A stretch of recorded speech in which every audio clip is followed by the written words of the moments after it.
শুরু করছি আজকের গল্প মঞ্জিল সেনের লেখা আলমারি। প্রথম থেকেই কেন জানি না কাঠের আলমারিটাকে আমি সুনজরে দেখিনি। কুচকুচে কালো রঙের প্রকাণ্ড আলমারিটাকে আমার মনে কেমন যেন একটা অস্বস্তি সৃষ্টি করেছিল। প্রমীলাকে অবশ্য এ নিয়ে কিছু বলা বৃথা। পুরনো আসবাবপত্রের ওপর দারুণ ঝোঁক ওর। বিশেষ করে যদি কোনো বনেদি ঘরের হয় তবে তো কথাই নেই। খবরের কাগজে নিলামের পাতাটা ও আগাগোড়া পড়বে। তারপরেই মনের মতো জিনিসের উল্লেখ থাকলে সেখানে ছুটে গিয়ে সেটা না কেনা পর্যন্ত ওর যেন স্বস্তি নেই। মেহগনি কাঠের দুপাল্লার আলমারি, প্রায় 7 ফুট উঁচু, কাঠের গায়ে সূক্ষ্ম কারুকার্য। আমার দৃষ্টি হঠাৎ ডান দিকের পাল্লার উপর স্থির হয়ে গেল। একটা অদ্ভুত অনুভূতিতে আমার সর্বাঙ্গে যেন শিহরণ বয়ে গেল। 5 জন কুলি অনেক কায়দা কসরত করে আলমারিটাকে দোতলায় তুলেছিল। আমার মনে হচ্ছিল ফাঁদে পড়ে একটা জন্তু যেন সর্বশক্তি দিয়ে ওদের সঙ্গে যুদ্ধছে। সিঁড়ির মাঝপথে ডান পাল্লার সামনে যে কুলিটা ছিল সে যেন চমকে গিয়ে পা হড়কালো। আলমারিটা প্রায় পড়ে যাচ্ছিল। কোনো মতে কুলিরা সামলে নিল। ওটাকে দোতলার বাম প্রান্তের শেষ ঘরটায় রাখার পর সেই কুলিটা আলমারির ডান পাল্লাটা একটু ফাঁক করে ভেতরে উকি মেরে কি যেন দেখবার চেষ্টা করলো। আমি তাকে লক্ষ্য করছি দেখে সে একটু থতমত খেলো। আমার জিজ্ঞাসু দৃষ্টির দিকে তাকিয়ে সে আমতা আমতা করে বলল, ভেতর থেকে যেন একটা শব্দ শুনতে পেলাম। সে তাড়াতাড়ি পাল্লাটা বন্ধ করে দিল। আমার কেমন যেন খটকা লাগলো। ওকে চেপে ধরলাম। লোকটি সামান্য ইতস্তত করে বলল, বাবু, অর্ধেক সিঁড়ি ভেঙে ওঠার পর আমার মনে হলো যেন একটা শব্দ, বাচ্চার গলার শব্দ বলেই মনে হলো, আলমারির ভেতর থেকে আসছে। আমারই ভুল, শব্দটা হয়তো অন্য কোথাও থেকে এসেছে। ওরা যেন তাড়াতাড়ি পালাতে পারলে বাঁচে। টাকা পয়সা মিটিয়ে দেবার পর দুরদার করে সিঁড়ি ভেঙে চলে গেল। প্রমীলা যথারীতি বেরিয়েছিল। নানান মহিলা সমিতির সঙ্গে যুক্ত থাকায় দিনের অধিকাংশ সময় ওকে বাইরে কাটাতে হয়। আমি নিচে বসবার ঘরে বসে একটা সিগারেট ধরিয়েছি। এমন সময় আমাদের 10 বছরের মেয়ে খুকু স্কুল থেকে বাড়ি ফিরল। ঘরে ঢুকেই ওর নাক কুচকে বলে উঠল, কিসের গন্ধ বাবা? আমি দেখলাম ওর দৃষ্টিটা সিঁড়ি দিয়ে ওপর দিকে উঠে যাচ্ছে। আমি কিন্তু কোনো গন্ধই পাচ্ছিলাম না। তবু ওর মনের ভাবটা বুঝতে আমার কষ্ট হলো না। যে অস্বস্তিটা আমার মন থেকে দূর হয়ে গিয়েছিল তা আবার ফিরে এলো। আমার মনে হলো খুকুকে ওই কোণার ঘরে যেতে দেওয়া উচিত হবে না। কিন্তু কি যুক্তিতে আমি ওকে সে কথা বলবো? ব্যাপারটাকে লঘু করার জন্য আমি বললাম, হয়তো যে কাঠের আলমারিটা এসেছে সেটা থেকেই গন্ধ আসছে। আজ না হোক কাল তো আলমারিটাও দেখবেই, সুতরাং লুকোচুরি করে লাভ নেই। খুকু কিন্তু আলমারির কথা শুনেই কৌতূহলী হয়ে উঠল। লাফিয়ে 2-3টে সিঁড়ি টপকে ওপরে উঠতে লাগলো। আমিও তাড়াতাড়ি ওর পেছনে ছুটলাম। আমার মন বলছিল ওকে একা আলমারির কাছে ছেড়ে দেওয়া ঠিক নয়। সিঁড়ি দিয়ে উঠে দোতলার ভেতরের বারান্দার বাঁদিকে মোড় নিতেই আমার চোখে পড়ল খুকু ওই ঘরের দোরগোড়ায় থমকে দাঁড়িয়েছে। আলমারিটার দিকে ও যেন সম্মোহিতের মতো তাকিয়ে আছে। আমি পা টিপে টিপে ওর পেছনে দাঁড়ালাম। আলমারিটার দিকে তাকিয়ে আমার মনে হতে লাগলো যেন ওটা হিংসুটে দৃষ্টি নিয়ে খুকুর দিকে নিঃশব্দে তাকিয়ে আছে। আর এই প্রথম একটা ক্ষীণ গন্ধ আমার নাকে এসে লাগলো। গন্ধটা কটু নয়, ঠিক ভাষায় প্রকাশ করাও সম্ভব নয়। তবু আমার মনে হতে লাগলো গন্ধটা যেন পার্থিব নয়। খুকু এই গন্ধটা টের পেয়েছিল। 2 পা পিছিয়ে ও বলল, কি বিচ্ছিরি গন্ধ না?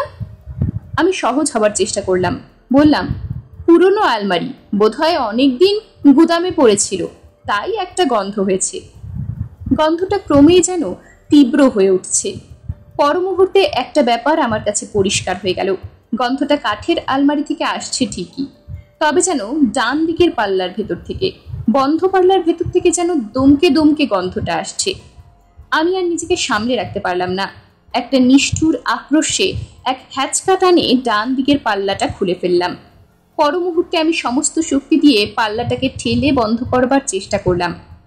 খুকুকে কিছুতেই ভেতরটা দেখতে দেওয়া হবে না, কিন্তু পাল্লাটা কোথায় যেন আটকে গেছে, কিছুতেই বন্ধ হচ্ছে না। আমি স্পষ্ট বুঝতে পারলাম খুকু আমার পেছনে এসে দাঁড়িয়েছে। আমি ওর পায়ের শব্দে পেছনে ফিরে তাকিয়েছিলাম। তারপরেই আবার মুখ ফেরালাম। পাল্লার ফাঁক দিয়ে ডান দিকের একটা ফাঁকা গহ্বরের মতো দেখা যাচ্ছে।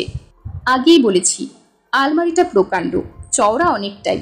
ভেতরে দুটো ভাগ, বাঁদিকে কাপড় চোপড় রাখার জন্য তাক, আর ডান দিকে তাক কম। দুটো তাকের মধ্যে অনেকটা ব্যবধান। জামা কাপড় টাঙিয়ে রাখার জন্যেই এই ব্যবস্থা। তাকগুলিও বেশ চওড়া। আমি হলফ করে বলতে পারি পাল্লাটা খুলেই বন্ধ করার জন্যে আমি যে সজোরে চাপ দিয়েছিলাম, সেই সামান্য সময়টুকুর মধ্যেই ডান দিকে একটি বাচ্চা মেয়ের জড়সড় অস্পষ্ট মূর্তি আমার চোখে পড়েছিল। দ্বিতীয়বার কিন্তু আমি আর কিছু দেখিনি। ফাঁকা আলমারি। আমি কি তবে ভুল দেখলাম? সবটাই কি আমার চোখের ভুল? পাল্লাটা বন্ধ করে আমি খুকুর দিকে ফিরে দাঁড়ালাম। আমার চোখে চোখ পড়তেই ও মুখ ফিরিয়ে নিল। খুকুও কি তবে ওটা দেখেছে? ওর ব্যবহারে আমি চিন্তিত হয়ে উঠলাম। ও যদি ভয় পেয়ে ঘর থেকে দৌড়ে পালাতো, ঘটনার পরিপ্রেক্ষিতে সেটাই হতো স্বাভাবিক আচরণ। কিন্তু ও আমার কাছ থেকে যেন কিছু লুকোতে চাইছে, অথচ আমার উপরই ওর টানটা বেশি। মাকে যা না বলে আমার কাছে ওর তা বলা চাই চাই। এই নিয়ে আমরা বাপ বেটিতে নিজেদের মধ্যে কত সময় কৌতুক করেছি। আমি প্রমীলার কাছে কিছু খুলে বললাম না। কি বা বলবো? ও আলমারিটা ঝেড়ে মুছে পরিষ্কার করতে লেগে গেল। কোনো রকম অস্বাভাবিক কিছু ওর চোখে পড়ল না। খুকুও যেন একটু বেশি উৎসাহ নিয়েই মার কাজে সাহায্য করতে লাগলো। আলমারিটার উপর ওর একটা তীব্র আকর্ষণ অনুভব করে আমি খুব অস্বস্তি বোধ করতে লাগলাম। প্রথম দিন যে বিচিত্র গন্ধটা আমি আর খুকু অনুভব করেছিলাম, পরে কিন্তু তা আর পাইনি। প্রমীলাও আলমারিটা পরিষ্কার করার পর আর ওটাতে হাত দেয়নি। ওই ওর স্বভাব, একটা জিনিস নিয়ে দুদিন মেতে উঠবে, তারপর আবার অন্য কিছু একটা নিয়ে মাতবে। কয়েকটা দিন কেটে যাবার পর আমার মনে হতে লাগলো সমস্ত ব্যাপারটাই আমার কল্পনা। কিন্তু তবু খুকু একা একা ওই ঘরে থাকুক, এটা আমার মনোভূত হলো না। সপ্তাহখানেক পর আমি একদিন অফিস থেকে ফিরে টেবিলের উপর একটা চিরকুট পেলাম। প্রমীলা লিখেছে, নারী কল্যাণ সমিতির একটা জরুরি মিটিংয়ে ওকে যেতে হয়েছে, ফিরতে রাত হবে। খুকু পাশের বাড়ি তার বন্ধু মনির সঙ্গে খেলা করতে গেছে। ওর কাছে বাইরের দরজার একটা চাবি আছে। খুকু পাশের বাড়ি আছে মনে করে আমি জামা কাপড় ছেড়ে ড্রয়িং রুমে একটা বিলিতি জার্নাল নিয়ে বসলাম। ও যে একা একা বাড়ি নেই, এ কথাটা ভেবে আমি বেশ নিশ্চিন্ত বোধ করছিলাম। হঠাৎ ওপর থেকে টুকরো টুকরো কথা ভেসে আসতেই আমি কান খাড়া করলাম। দুজন ছোট মেয়ের কণ্ঠস্বর। এতটুকু ভুল নেই, খুকু তার বন্ধুকে নিয়ে ওপরে খেলা করছে, কিন্তু ওর খেলার ঘর তো নিচে। আগে কখনো ওকে আমি বন্ধুদের নিয়ে ওপরে যেতে বা খেলা করতে দেখিনি। ওরা কি করছে দেখবার জন্যে আমি সিঁড়ি দিয়ে উঠতে লাগলাম। সিঁড়ির শেষ ধাপে পৌঁছতেই ওদের তীক্ষ্ণ কণ্ঠস্বর আমি শুনতে পেলাম। দুজনে যেন ঝগড়া করছে। পর মুহূর্তে খুকু কুকিয়ে কেঁদে উঠল। আমি আর এক মুহূর্ত সময় নষ্ট না করে দৌড়লাম। কান্নার শব্দটা আসছে সেই কোণার ঘর থেকে। এক ধাক্কায় ভেজানো দরজা খুলে ফেলতেই আমার চোখে পড়ল খুকু আলমারিটার সামনে হাঁটু গেড়ে বসে আছে। ওর দু চোখে জল, ব্যথায় মুখ নীল হয়ে গেছে। আমি ওকে তুলে ধরে বললাম, কি হয়েছে খুকু? আলমারিটা আসার পর থেকে আমাদের দুজনের মধ্যে যে একটা সংকোচ ও বাধার প্রাচীর সৃষ্টি হয়েছিল, ক্ষণিকের জন্য তা যেন দূর হয়ে গেল। ও আমার দুই হাতের মধ্যে ঝাঁপিয়ে পড়ে কাঁদতে কাঁদতে বলল, ও পাল্লা দিয়ে আমার আঙ্গুল চেপে দিয়েছে। খুকুর ডান হাতের আঙ্গুলগুলির উপর একটা লাল দাগ আমার চোখে পড়ল। আমি আস্তে আস্তে ব্যথা পাওয়ার জায়গায় আঙ্গুল বুলোতে বুলোতে বললাম, কে চেপে দিয়েছে? রানু। কথাটা বলেই ও থেমে গেল, যেন মুখ ফসকে কথাটা বেরিয়ে গেছে। অনিশ্চিতভাবে ও আমার মুখের দিকে তাকালো, তারপর অনেকটা ভয়ে ভয়ে আলমারির ডান পাল্লার দিকে, যেন গোপন কথা ফাঁস করে মহা অপরাধ করে ফেলেছে। আমি এক ঝটকায় পাল্লাটা খুলে ফেললাম। ভেতরে ফাঁকা। রানুকে? আমি হালকাভাবে প্রশ্ন করলাম, কিন্তু স্পষ্ট বুঝতে পারলাম প্রাচীরটা আবার খাড়া হয়ে দাঁড়িয়েছে। খুকু উত্তর দিল, না না, কেউ নয়। প্রমীলাকে আমি কথায় কথায় বললাম, ও যখন বেরোয় খুকুকেও যেন সঙ্গে নিয়ে যায়, একা একা ওর বাড়িতে থাকা উচিত নয়। প্রমীলা আমার কথা উড়িয়েই দিল। ও বলল, ওইসব সভা সমিতি খুকুর মোটেই ভালো লাগবে না, বরং বাড়িতেও বেশি নিরিবিলিতে খেলবে। আমি একবার ভাবলাম প্রমীলাকে সব খুলে বলি, কিন্তু ভেবে দেখলাম ফল হবে উল্টো। ও মনে করবে আমার মস্তিষ্কে বিকৃতি ঘটেছে, তাই নিরস্ত হলাম। আলমারিটা বিক্রি করে দেবার কথা তুলতেই প্রমীলা এমন ক্ষেপে গেল যে আমাকে চুপ করে যেতে হলো। আমি শান্তিপ্রিয় মানুষ, বাদানুবাদ যথাসম্ভব এড়িয়ে চলবার চেষ্টা করি, বিশেষ করে প্রমীলার তিরিক্ষি মেজাজকে। সত্যি কথা বলতে কি আমি একটু ভয়ই করি। খুকুর বড় শখ ছিল একটা বেড়াল পুষবে। সেদিন অফিসে কথায় কথায় আমার এক সহকর্মী জানালেন তার পার্সিয়ান বেড়ালটার বাচ্চা হয়েছে, তিনি বিলিয়ে দেবেন। আমি রাত্রে খাবার টেবিলে কথাটা পারলাম। প্রমীলা কিন্তু বেড়াল কিংবা কুকুর দু চোখে দেখতে পারতো না। ও বলল, বিছানা নোংরা করবে, কি দরকার বেড়ালের বাচ্চা এনে। আমি বললাম, প্রথম থেকে ওটাকে ভালো শিক্ষা দিলে ঘরদোর নোংরা করবে না। পার্সিয়ান বেড়াল বলেই প্রমীলা বোধহয় আর বেশি উচ্চবাচ্য করল না। খুকু এতক্ষণ আমাদের কথা মন দিয়ে শুনছিল। ও হঠাৎ বলে উঠল, না না, বেড়ালের বাচ্চা আনতে হবে না। আমি একটু অবাক হয়ে বললাম, কিন্তু তুমি তো বেড়ালের বাচ্চার জন্য বায়না ধরেছিলে। ওর চোখে যেন জল এসে গেল। কোনো মতে নিজেকে সামলে বলল, তা সত্যি, কিন্তু রানু যে বেড়াল ভালোবাসে না। কথাটা বলেই ও যেন চুপসে গেল। ওর গাল দুটো লাল হয়ে উঠল। প্রমীলা একটু মুচকি হাসল। ছোট ছেলে মেয়েদের যে কাল্পনিক বন্ধু থাকে, সেটাই ও যেন ওর দৃষ্টি দিয়ে আমাকে বোঝাতে চাইল। খুকু কোনো রকমে খাওয়া শেষ করে দোতলায় ওর শোবার ঘরের দিকে ছুটে গেল। আমি মনস্থির করে ফেললাম আলমারিটা যে ভদ্রলোক বিক্রি করেছিলেন তার নাম সঞ্জীব চৌধুরী। আমি একদিন ছুটির দিন বিকেলে তার সঙ্গে দেখা করতে গেলাম। আলমারির রহস্য আমাকে জানতেই হবে। ভদ্রলোক বাড়িতেই ছিলেন। আমি আমার পরিচয় দিয়ে তাকে বললাম, আমার স্ত্রী সম্প্রতি নিলামে তার কিছু আসবাবপত্রের মধ্যে একটা আলমারি কিনেছেন। ভদ্রলোক আমাকে ভেতরে নিয়ে গিয়ে বসালেন। তারপর পরিহাস তরল কণ্ঠে বললেন, আশা করি আলমারিতে ঘুম ধরেনি। আমি তাকে আশ্বস্ত করে বললাম যে ওটা খুব ভালো অবস্থাতেই আছে। ভদ্রলোকের ভুরু দুটো যেন একটু ওপর দিকে উঠল। তারপর তিনি গম্ভীর মুখে বললেন, সচরাচর আমরা যা চোখে দেখি তার চাইতেও কি বেশ কিছু। তারপর নিজে থেকেই তিনি বলতে লাগলেন, সত্যি কথা বলতে কি আমিও ওটা পছন্দ করতাম না। আমার স্ত্রী তো ওটাকে আমাদের শোবার ঘরে রাখতেই দেননি। পরিবারের স্মৃতি হিসেবে ওটা এতদিন বাড়িতে রেখেছিলাম। স্ত্রীর মৃত্যুর পর আর ওটা রাখার ইচ্ছে ছিল না বলেই নিলামে দিয়েছিলাম। আলমারিটা কি আপনাদের পরিবারের অনেক দিন ধরে আছে? প্রশ্ন করলাম। আমি ঠিক বলতে পারবো না। ওটা আমার এক খুড়তুতো ভাইয়ের সম্পত্তি ছিল। তার মৃত্যুর পর কিছু আসবাবের সঙ্গে ওটা আমার দখলে আসে। আমি সুযোগ পেয়ে গেলাম। জিজ্ঞেস করলাম, আচ্ছা, আলমারিটার সঙ্গে কি কোনো কাহিনী জড়িত আছে? ভদ্রলোক সঙ্গে সঙ্গে উত্তর দিলেন না। চুপ করে কয়েক মুহূর্ত কি যেন ভাবলেন। তারপর বললেন, দেখুন, লুকোচুরি করে লাভ নেই। I shall rather be honest with you. শুনেছি বছর 50 কি ওর কাছাকাছি কোনো সময় ওই আলমারির মধ্যে 10-12 বছরের একটি মেয়ের মৃতদেহ পাওয়া গিয়েছিল। 10-12 বছরের মেয়ে? আমি একটু উত্তেজিত হয়ে বলে উঠলাম, আপনি কি মেয়েটির নাম জানেন? ভদ্রলোক আমার প্রশ্ন শুনে যেন একটু থতমত খেলেন। তারপর বললেন, শুনেছি মেয়েটির নাম ছিল রানু। আমি ধরেই নিয়েছিলাম যে ওই নামটাই শুনব। তবু ভদ্রলোকের কথা শুনে আমার শিরদাঁড়া দিয়ে একটা হিম শিহরণ বয়ে গেল। ভদ্রলোক বলতে থাকেন, আমাদের পরিবারের ইতিহাস যতটুকু জানি, শুনেছি মেয়েটি নাকি তার বাবার বড় আদরের ছিল। একে বেশি বয়সের সন্তান, তার উপর মেয়েটি যখন খুব ছোট তখনই ওর মা মারা যান। তাই বাবা তার স্নেহ ভালোবাসা উজাড় করে ঢেলে দিয়েছিলেন। আপনি বলছেন ওই মেয়েটির মৃতদেহই আলমারিতে পাওয়া গিয়েছিল? কাহিনীটা তাই। ভদ্রলোক চুপ করে কি যেন ভাবলেন। তারপর বলে উঠলেন, আশা করি আপনাদের কোনো অপ্রীতিকর অভিজ্ঞতা হয়নি। আমি লক্ষ্য করছিলাম ভদ্রলোক কথা বলার সময় যেন হোঁচট খাচ্ছিলেন, কথা খুঁজে পাচ্ছিলেন না।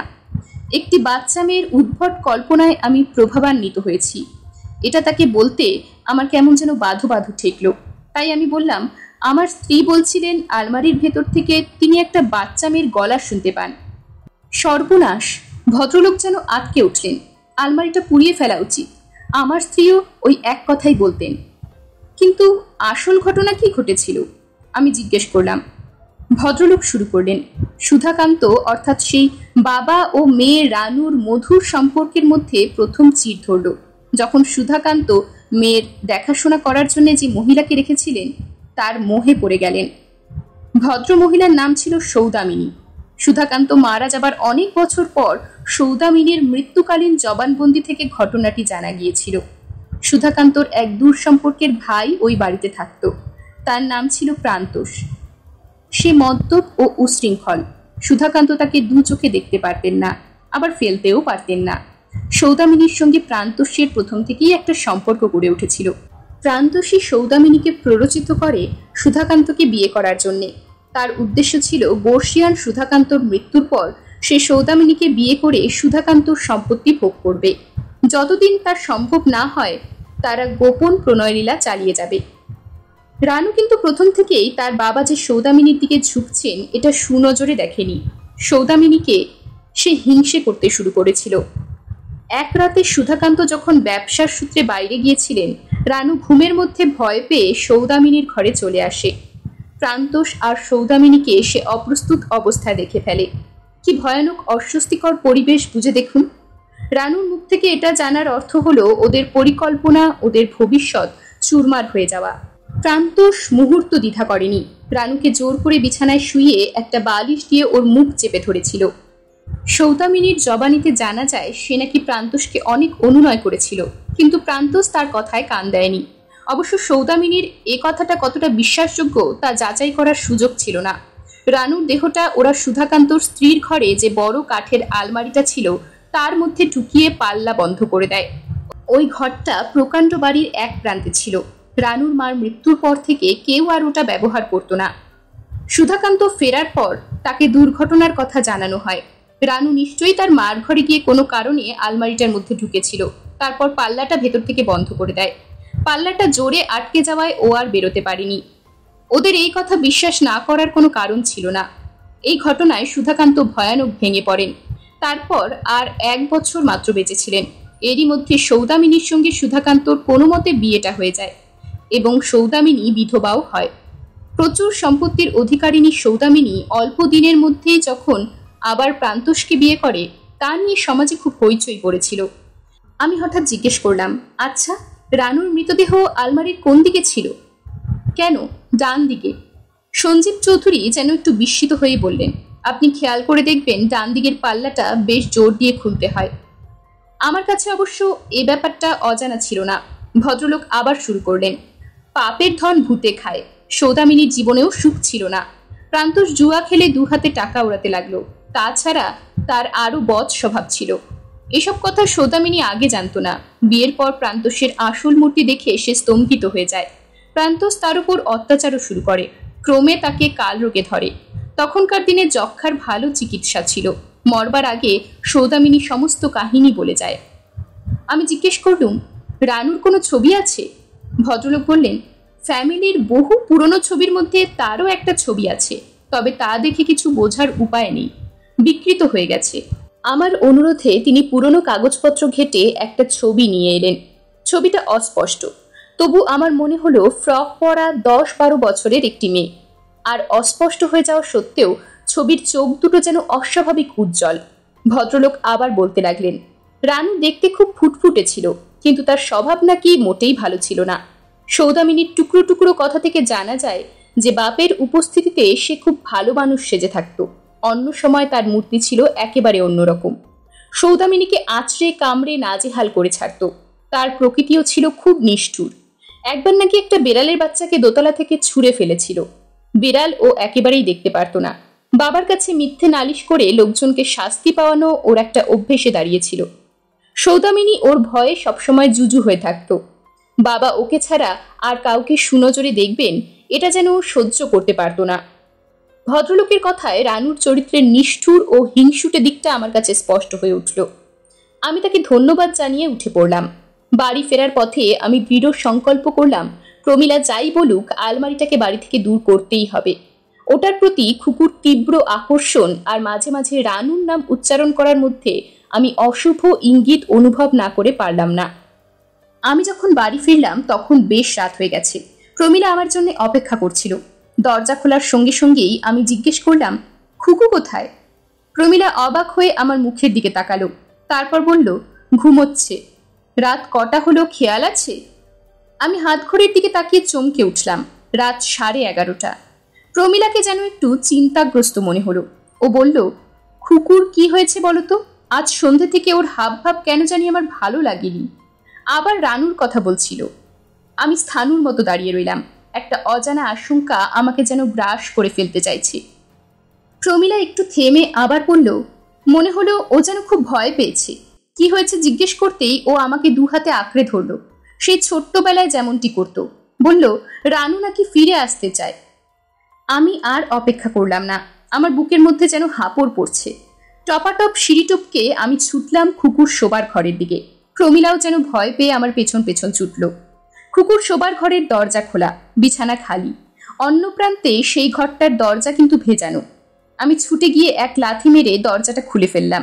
তারপরই আলমারির ডান পাল্লা ধরে টান মারলাম। পাল্লাটা শক্তভাবে এঁটে গেছে। সমস্ত শক্তি দিয়ে দ্বিতীয়বার টান মারতেই ওটা খুলে গেল।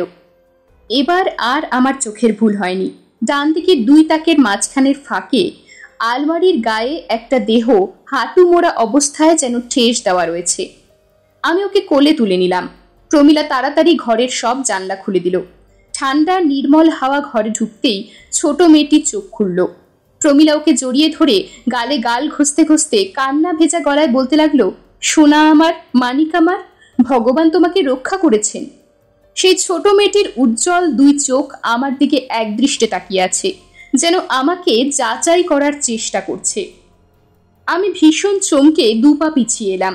আমার বুঝতে এতটুকু দেরি হলো না যে খুকুর চোখের দৃষ্টিটা খুকুর নয়। সঞ্জীব চৌধুরীর বাড়িতে রানুর যে ছবি আমি দেখেছিলাম, সেই উজ্জ্বল চোখ দুটি খুকুর চোখে এসে আশ্রয় নিয়েছে। খুকুকে ভুলিয়ে আলমারিতে ঢুকিয়ে রানুর অনেক দিনের বন্দি আত্মা ওর শরীরে ঢুকে পড়েছে। আর আমাদের প্রিয় খুকুর আত্মা এখন বোধহয় রানুর বিদেহীর মধ্যে গুমড়ে মরছে। কি ভয়ানক! খুকুর দেহটাই আছে, কিন্তু আত্মা, মন সব রানুর। ও আর আমাদের মেয়ে নয়। খুকু তাড়াতাড়ি সেরে উঠতে লাগলো। প্রমিলার আনন্দ আর ধরে না, কিন্তু আসল ঘটনা শুধু আমিই জানি। অনেক সময় লক্ষ্য করেছি ধূর্ত চোখ দুটো আমাকেই দেখছে, যেন বিদ্রুপ করছে। আমি যে ওর একমাত্র শত্রু তা যেন ও বুঝে নিয়েছে। প্রমিলাই এবার আলমারিটা বিদে করার জন্য ব্যস্ত হয়ে পড়ল, আর বাদ সাধলাম আমি। আলমারিটার মধ্যে দিয়ে রানু খুকুকে ঠকিয়ে ওর শরীরে ভর করেছে। হয়তো এটার মধ্যে দিয়েই আবার খুকুকে আমি ফিরে পাবো, এই ক্ষীণ আশা আমার ছিল। প্রমিলা বেরিয়ে গেলেই আমি চুপি চুপি ওপরে ওই ঘরে ঢুকতাম। তারপর আলমারির ডান দিকের পাল্লাটা খুলে খুকুর নাম ধরে বারবার ডাকতাম।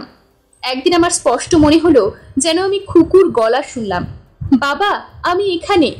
আর ঠিক সেই মুহূর্তে পেছনে কারো উপস্থিতি অনুভব করে আমি ফিরে তাকালাম। খুকুর দেহটা আমার ঠিক পেছনেই এসে দাঁড়িয়েছে। ওর চোখ দুটো জল জল করছে। মুখ থেকে সব ছদ্ম আবরণ খসে পড়েছে। সেখানে ফুটে উঠেছে একটা হিংস্র উল্লাস। ও আর ফিরে আসবে না। যে মুখ একসময় আমাদের বড় আদরের খুকুর ছিল, সেই মুখে এক টুকরো উদ্ধত বেপরোয়া হাসি ফুটে উঠল। সেটা তোমার ভুল, ও এসে গেছে। আমি যথাসম্ভব নিজেকে শান্ত করে বললাম। ওর মুখে একটা অনিশ্চয়তার ভাব ফুটে উঠল। তারপর ও এগিয়ে এসে পাল্লার ফাঁক দিয়ে উকি মেরে দেখবার চেষ্টা করল। ওকে যে আমি ফাঁদে ফেলেছি তা ও বোঝবার আগেই আমি দু হাতে ওর গলা টিপে ধরলাম। ও আমার হাত থেকে নিজেকে ছাড়াবার চেষ্টা করতে লাগলো, কিন্তু আমি আর ওকে সুযোগ দিলাম না। জোর করে আলমারির মধ্যে ঢুকিয়ে পাল্লাটা চেপে ধরলাম। আমার মন আনন্দে নেচে উঠল। যখন পাল্লাটা খুলবো তখন খুকুকে আমি ফিরে পাবো। কিন্তু আমার হিসেবে সামান্য ভুল হয়ে গিয়েছিল। তাড়াতাড়িতে আমি ওর গলাটা এত জোরে চেপে ধরেছিলাম যে ঘাড় মুটকে দেহটা শেষ হয়ে গিয়েছিল। খুকু আর ওর মধ্যে ফিরে আসার সুযোগ পায়নি। মানসিক রোগীদের এই হাসপাতালে প্রমিলা কোনোদিন আমার সঙ্গে দেখা করতে আসেনি। ওকে আমি দোষ দিই না, ওর বিশ্বাস আমি খুকুকে মেরে ফেলেছি। কিন্তু সঞ্জীব চৌধুরী প্রায়ই আসেন। আমি বুঝতে পারি ভদ্রলোক সমস্ত ঘটনার জন্যে মনে মনে নিজেকে দায়ী করেন, তাই আমার প্রতি একটা দায়িত্ববোধ যেন অনুভব না করে পারেন না। তার মুখেই আমি শুনেছিলাম যে প্রমিলা আলমারিটাকে বিক্রি করে দিয়েছে। ওটাকে পুড়িয়ে ফেলাই উচিত ছিল। খুকু আর কোনোদিন ফিরে আসবে না। কিন্তু রানুর আত্মা যে ওটার মধ্যে আবার আশ্রয় নিয়েছে সে বিষয়ে আমি সুনিশ্চিত। সুযোগ পেলেই ও আবার ওর বয়সী কোনো মেয়েকে ছলনায় ভুলিয়ে বেরিয়ে আসবে। পুরনো আলমারি কেনার আগে আপনারা ভালো করে দেখে নেবেন। মনে রাখবেন 7 ফুট উঁচু মেহগিনি কাঠের কালো বার্নিশ, সারা গায়ে সূক্ষ্ম কারুকার্য, আর ডান দিকের পাল্লাটা আটকে যায়। আপনাদের যদি 10-12 বছরের মেয়ে থাকে তবে এই পুরনো আলমারির ধার পাশ দিয়েও হাঁটবেন না, এই আমার একান্ত অনুরোধ। এরকমই আরও সব গল্প পেতে চ্যানেলটিকে সাবস্ক্রাইব করে দেবেন। আর গল্পটি যদি ভালো লেগে থাকে তাহলে লাইক, শেয়ার আর কমেন্ট করে দেবেন।